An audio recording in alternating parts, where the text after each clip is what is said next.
Hey guys, welcome back to my YouTube channel Shri 22। मैं हूँ सृजनी। आज मैं हमेशा की तरह आप लोगों के लिए एक नए वीडियो लेकर आई हूँ। आज के वीडियो की टॉपिक है strength. So before starting the video मैं आप लोगों से कुछ शेयर करना चाहती हूँ।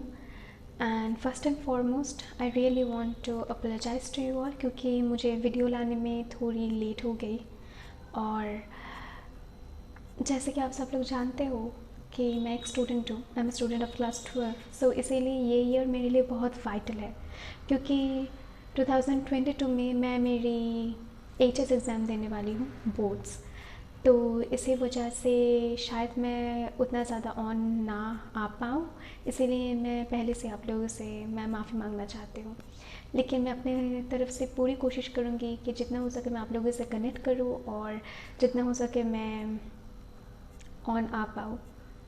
और मैं उम्मीद करती हूँ आप लोग समझ सकते हो कि मैंने ऐसा डिसीजन क्यों लिए हूँ और मुझे लेना पड़ा, और आप लोगों की मुझे फुल सपोर्ट चाहिए।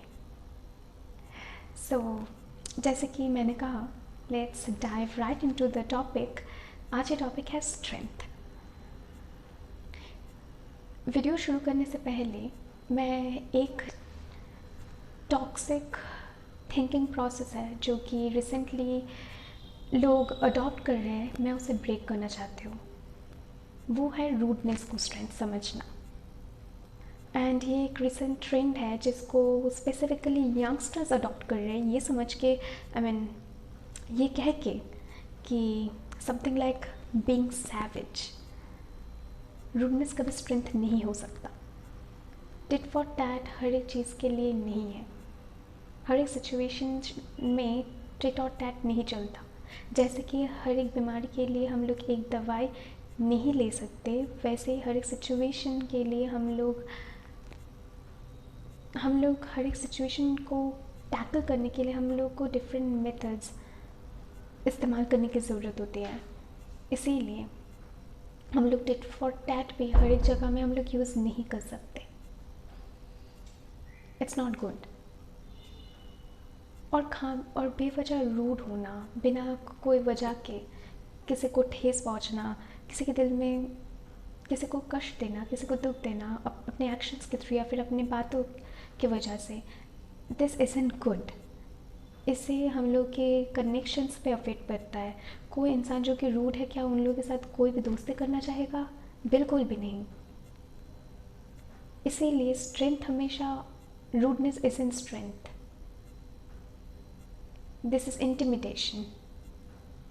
Rude and direct tit for tat तभी होना चाहिए जैसे कि कुछ चीज़ें हैं जिसके लिए हम लोग को थोड़ी सी भी कॉम्प्रोमाइज़ नहीं करना चाहिए। वो है अपने सेल्फ रिस्पेक्ट। हम लोगों के अपने सेल्फ रिस्पेक्ट के साथ थोड़ी सी भी कॉम्प्रोमाइज़ नहीं करना चाहिए, अपने सेल्फ वर्थ के साथ, अपने वैल्यूज़ के साथ। तब हमें डट के खड़ा रहना चाहिए। और फिर आता है हमेशा शारीरिक बल ओनली स्ट्रेंथ नहीं होता। कभी कभार स्ट्रेंथ का बहुत सारा एग्जाम्पल है, जैसे कि 10 बार गिनने के बाद एक बार उठना। और फिर अपने लाइफ में भी जब बहुत सारी प्रॉब्लम चल रहे हो, तब भी दूसरों के प्रॉब्लम में उनके साथ देना। फिर दूसरों के लिए एम्पैथी रखना। जैसे कि सिंपैथी नहीं, एम्पैथी। सिंपैथी होती है जब हम लोग बस पिटी करते हैं। एम्पैथी होता है जब हम लोग दूसरों के दर्द को हम लोग समझ पाते हैं, जब हम लोग दूसरों के शूज़ में हम लोग अपने आप को रख के देखते हैं। लेकिन एम्पैथी ये थोड़ी सी डेंजरस हो सकती है आप लोगों के लिए, जबकि हम लोग उसमें थोड़ा सा ज़्यादा इंडल्ज हो जाते हैं। इसीलिए हम लोग को we should always get our self right back into the reality कि यही रियलिटी है। We should always get our self back from that dark place. We shouldn't compromise that much with our energy. We should always be very careful with whom we are sharing our energy with. So empathy can be a tad bit, difficult. But इसमें भी strength छुपी हुई होती है। फिर strength छुपी हुई होती है जब हम लोग कोई हैबिट बिल्डअप कर रहे हैं, जैसे कि हफ्ते में 3 बार जिम जाना। जितना भी आलस है, जितना भी हम लोग लेज़ी फील करें, फिर भी हम लोग को जाना है। वो डिटर्मिनेशन, उसे कहते, उसमें छुपी हुई होती है स्ट्रेंथ। इसमें ये सारे रोज़मर्रा की ज़िंदगी के एग्ज़ाम्पल्स हैं, क्योंकि हम लोग देखता है कि ऐसे लोगों को करते हैं, या फिर शायद बहुत बार यूँ हुए है कि हम लोग खुद ने भी बहुत बार किए हैं।